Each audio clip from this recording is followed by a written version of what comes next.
C'est fini, hein. La prochaine édition prévue en 2023 n'aura pas lieu. La mairie de Rouen a décidé de ne plus délivrer d'autorisation, on l'a appris il y a quelques jours, pour des raisons notamment écologiques. Certains disent que c'est un événement finalement d'un autre temps, cette course à Oui, moteur. alors on peut dire la même chose pour les 24 heures du Mans automobile et moto, puisque on va dire que dans le motonautisme, c'est une compétition qui est, je le répète, unique au monde dans ce type de format de course, 24 heures en bateau. Il n'y a qu'en France qu'on peut trouver ça, mais certains peuvent penser que c'est archaïque, c'est vrai.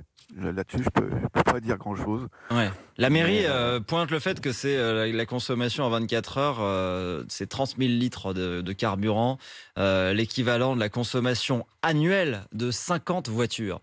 Est-ce qu'à l'heure de la sobriété énergétique, voilà, c'est encore raisonnable d'organiser ce type de course?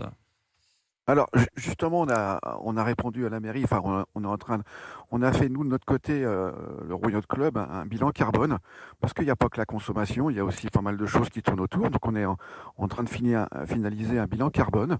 Et puis, on va essayer de comparer avec d'autres manifestations, soi-disant écologistes, propres, qui amènent autant de monde que les 24 heures.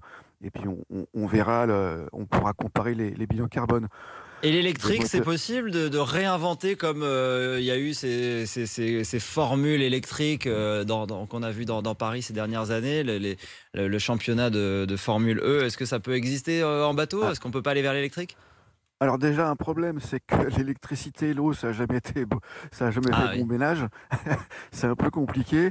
En plus, on a des bateaux en carbone, et le carbone et l'électricité, c'est pas non plus ce qu'on peut appeler la facilité. Et puis, on a un autre problème que la Formule E rencontre.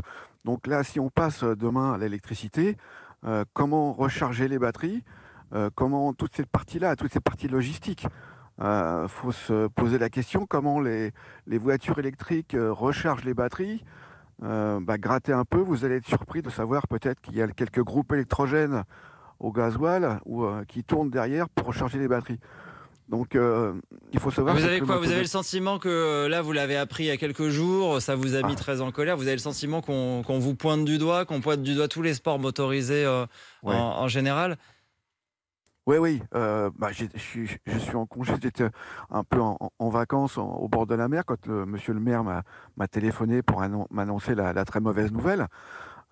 Oui, je pense que comme on l'a dit, après on a eu une réunion en interne au conseil d'administration. Je pense que il y a quelques années, au moment des élections, il y a eu, je vais être trivial, un deal entre certains partis politiques et les 24 heures étaient dans le deal. Donc on a dit bon, on supprime les 24 heures, ça va calmer un peu tout le monde.